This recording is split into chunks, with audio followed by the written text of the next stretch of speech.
better against to shred down the Hylas, but it's gonna take some time. So I feel like onic has more favor in this matchup. They took the cheese away from Chidera, from Geekfam. Smash them. But can they still eat here against onic? It's game number 3 of onic versus Geekfam. Welcome. So the only change in game 3 are the gold laners. So at least we do get a similar game. It's not what we expected for a full 3-game same draft thing, but this is the closest we're gonna get ever. As close as it gets, for sure. And we'll have to see, with that change, it means that the focus of both teams are going to be different as well. The gold lane now, both want to scale technically, so I don't know who. I think Geekfam will be fine just leaving the lane on its own and trying to find more advantages later on. So it's back to the first turtle, I feel like. If they can get a combo in the first turtle, they can repeat a bit of the success in game number 1. But afterwards, it's anybody's guess. Looking at the emblems by IndyHome, I think for the most part everything's the same, but agility in the hands of Chidera. So this might still be an approach that prioritizes the mobility for Chidera. Maybe he won't be split pushing as hard, but they're gonna try and at least emulate a bit of that impact that they had from game number 2. So maybe try to join the turtle fight a bit earlier than the usual gold laner is. And don't forget, this is Cloudera that we're talking about. So With the zoning. it is a signature heroes too for Mr. Chidera from Mandura. Let's see what's gonna happen the next stage of the game. Still feels like a weird sense of deja vu though, the fact that you know, we're seeing all the things kind of play out similarly. Beloyski though, gonna be annoying on this Gato. This is what he needs to be doing. The success of Geekfam hinges on it. Wow, good damage by Nile there. It's the exact same thing. They're still hanging out in the top lane, and Kyrie, I think he knows that Beloyski was there because how much of a presence he was in the previous 2 games. Still with the same template now. Nakeds might be in trouble. Kyrie goes in. Okay. Kyrie has all the stacks. Let's try and beat. It's going to be popped as well. Boy trying to go and lock him down. Keyboy doing the same thing. 2 wards up top there. RWF, they're all fighting against it there. Bridget Glacier. Kyrie wins the retreat battle. Gobs caught. Sans! Flickers. Gets first blood. Gobs. Oh, wow. Again with the wall. This time, no flicker for a boy. And it is deja vu to game 2. onic with the early lead. Are we sure this is the first time Nile played DXC? Because that was really good. All of it was set up by Nile. Even with the turtle take from Kyrie, it was enabled by Nile and Sans being the complement to Kai. It's really good from onic. Same success from game number 2, and now no real split push threat from Geekfam, so they still might want to be a bit careful and send some attention towards Chidera there, knowing that in the late game, the man is absolutely still relevant. In Geekfam, they have to try and find a way to use Gobs and the CC pick to try and do more, because it seems like Nile has been able to match that pressure again and again, and Geekfam, without getting anything extra, they're forced to just clear the waves, and they can't make plays in the top or bottom lane. It's interesting that Gobs has the winning lane for 3 games in a row, but so far, from what we see in these 3 games, Nile has been the more impactful EXP laner, Rashi. That's the exact problem. Gobs isn't able to actually bully Nile, unable to shut him down, and he's not even able to actually get to the fights earlier as well. That's the problem here. Gobs need to try and find a different approach. Either that's a lane cut, whether that's a tower dive assisted by a teammate. He needs to try and do something right here, because clearly the plays aren't going to come from the Claude. Yeah. You can see the items being bought by the players. Makis actually hasn't secured a single item, as we're going to take a look at the audience prediction by GoPay. 61 versus 39. I think it's swaying a bit towards Geekfam in game number 3. After what happened in game number 2. Right, with 3 seconds to go, you can see the pressure coming through from onic. They definitely have the info advantage right here. More sustained, more front lines to kind of check out things, and poke damage available too. Chidera is in the area, but he won't be able to do anything. Tries to go for a cheeky steal, but onic will not let that happen. Yeah, that was enabled by Keyboy and some of the frontliners of onic, because Beloyski was so low after that initial poke, so that they don't want to actually contest that one. Look at that, Beloyski is just always one step behind of Keyboy, and rightfully so. This is a Hylos versus a Gatot. Definitely tougher for Maloyski, because again, he's doing everything alone, technically. The same problems he's facing from game number 1, he is still facing in game number 2 and 3. Whoa. There's Keyboy. Niall, look at Lyle with the flank already. AOG coming down. Niall doesn't want to go in just yet. Knows that he's already baited in enough resources. Flicker out from a boy. AOG up top. Almost a solo kill for Kyrie. Meanwhile, Baloy, though, stunned up. Locked down. Now fist crack too. Baloyski can't get AOG. Great disengagement. Oh! What is Green Niall? Flickers forward, gets the punch. Always count on Niall to finish the blow. He's an assassin. He knows how to finish. Uh-oh, make it though. Caught in a bit of a pickle. Kyrie looking for the dashes. Actually failed one of the dashes there. Won't be able to get the reset. CW walks back down. Chidera blazing duet. CW doing or taking a lot of damage. Gets stunned up. Purifies. CW flickers out. And Chidera survives. Defends the turret. Great moves there from Chidera.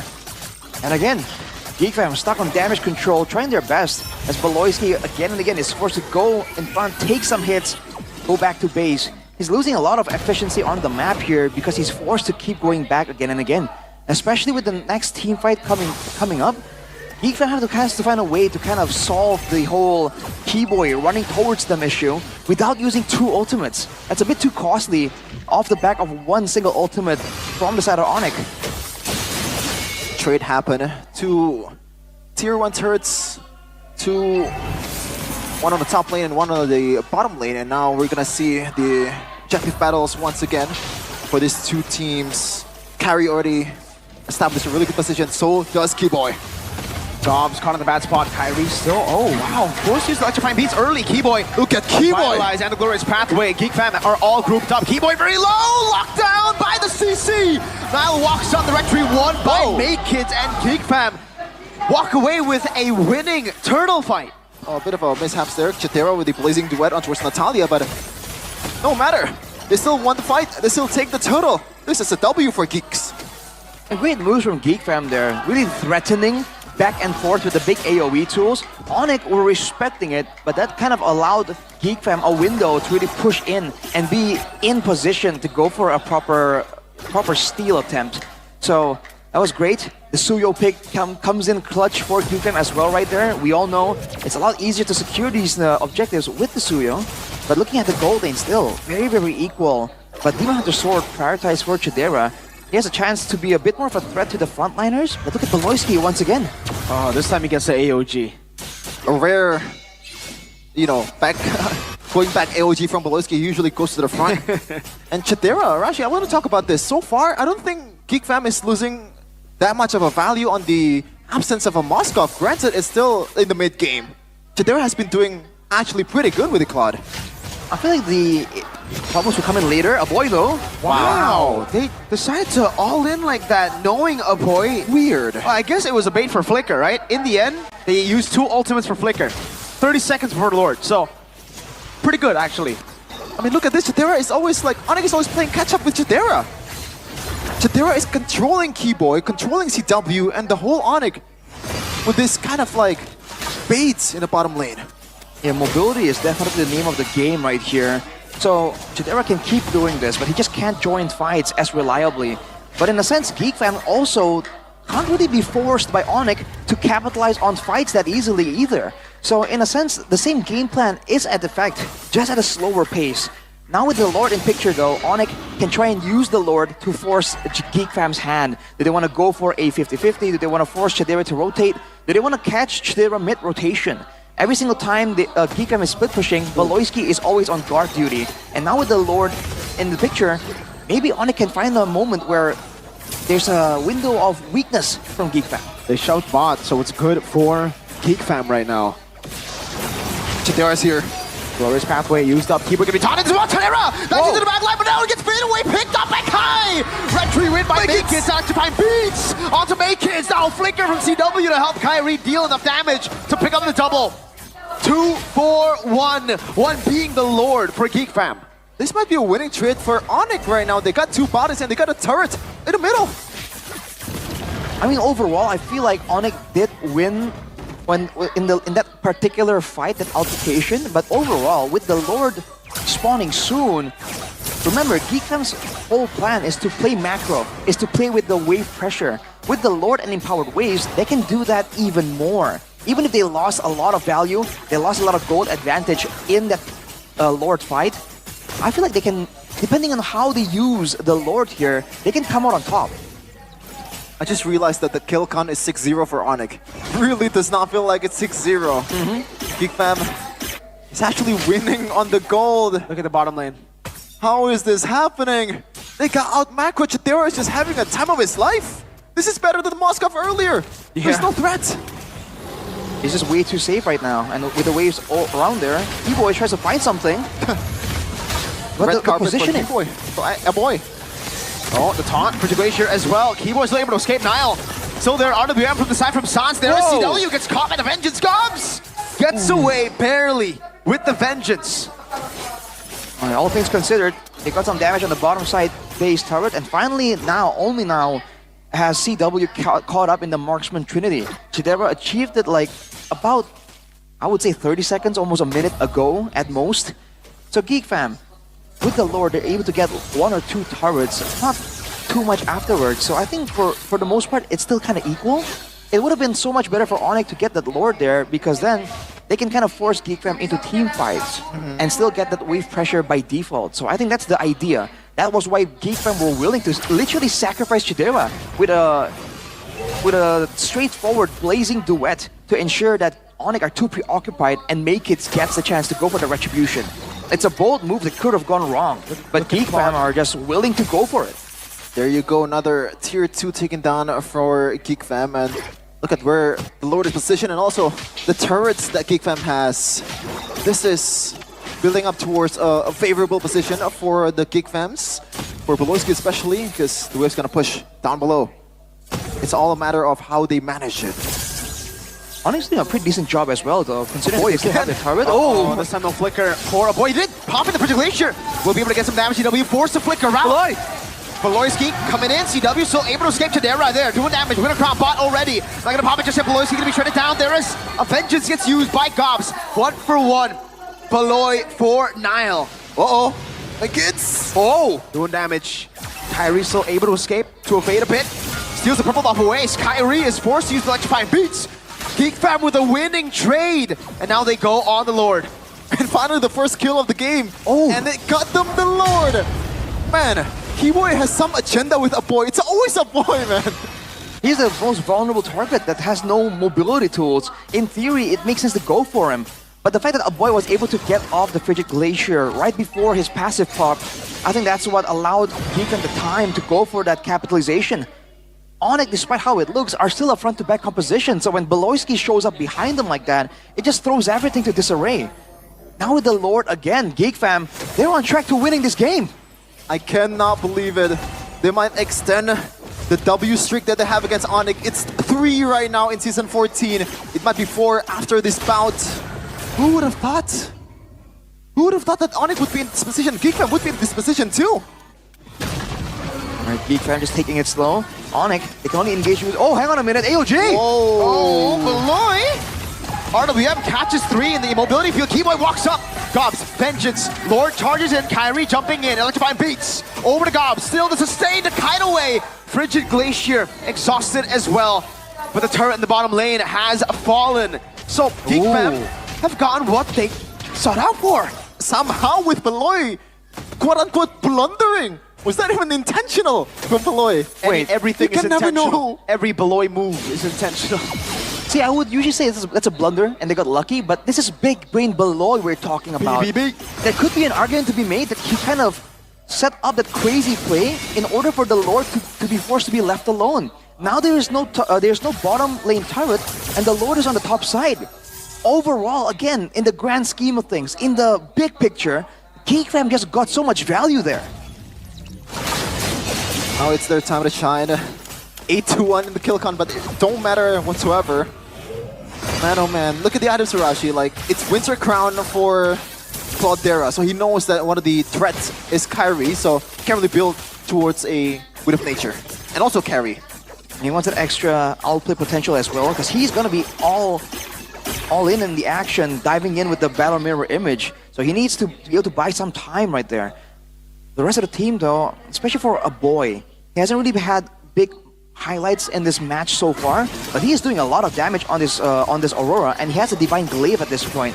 So even Keyboy, even Nile is forced to respect some of the damage potential. Beloyski though, AOG catches Nile.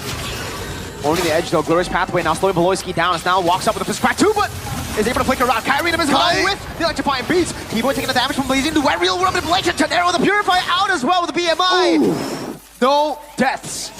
Oh, clenched so hard at that time. That was so close. Damn. it's way too close. Especially against a team like onic with a marksman like the carry. That carry will do surprising amounts of burst damage if you don't respect, and there's always a chance for a fadeaway play to happen as well. The fact that GeekFam were actually willing to risk it to try and get some respect, get some attention, that's so good. But now the bottom lane is pushing indeed. GeekFam, they are playing the long game. They can sit here for as long as it takes. And Kyrie is the one that does the housekeeping, so GeekFam, they can play this as long as they want to. Even Beloyski, they want to pull the trigger. It might be the time. Kyrie still actually handling the waves. Even with onic having the Eve in their disposal, they're really not winning in this poke game because GeekFam just aren't showing at all. Whenever they do show, it's go time. And so Sans isn't really allowed to actually whittle down the HP bars as effectively as he was in the previous games. Now, they're stuck in a tough spot, and slowly but surely GeekFam are finding data, finding info. Oh, onic make their move. Oh no! Boy. With the conceal, catches him, cops! With the Vengeance still able to escape. AOG from Beloy! Not enough though! Beloy dying to the crowd! CW running away, Keyboy very low. Main Kiss looking for the kill also. Will be able to set up for Chidera. 2-4-2. They're still healthy. They can take this one, but do they actually want to carry? And the whole damage dealer of onic is still healthy as well. It's a jungler, gold laner, and mid lane battle at the same time. The only card control tool they have is a boy. But Kyrie is way too mobile. CW can do way too much damage. GeekFam, if they want to do this, a boy, the timing on his crowd control has to be immaculate. But it might be too dangerous. GeekFam might play it safe, might back away. Look at the wave in the bottom lane. There's no way for them to contest anymore. They'll have to concede unless Kyrie walks off. Bridging Glacier, oh boy! Very low, the bait away, CW! Oh, that's Makens! With a shutdown and a double! Sans looking for the kill, Makens! Getting away with 1 HP! Goodness gracious, GeekFam won the battle! They might actually won the war after this time! What is happening right now? Pandemonium! onic versus GeekFam, they're up about 4.5 gig gold. It's go time for the Geeks! There's a chance for Beloyski to make a BBB play. He can force an engage with the AOG. 15 seconds on Kyrie and CW. Not a lot of damage available for onic to play with right now. Man, oh man, who would have thought after what we experienced game number 1, this is what happened. Sky Kings on the back foot. They're defending for their life. 3 base turrets down, conceal from Beloy. CW and Kyrie back up. Glorious Pathway coming down as well. Nile able to get 2, but the AOG comes around. Nile will be slain. Bridging Glacier stunning Keyboy up. CW is able to kite away with a crown. Save Chidera. Now the Lord is on the base. Makens over the end. CW going in. Kyrie doing damage. Makens needs to hit the base. GeekFam!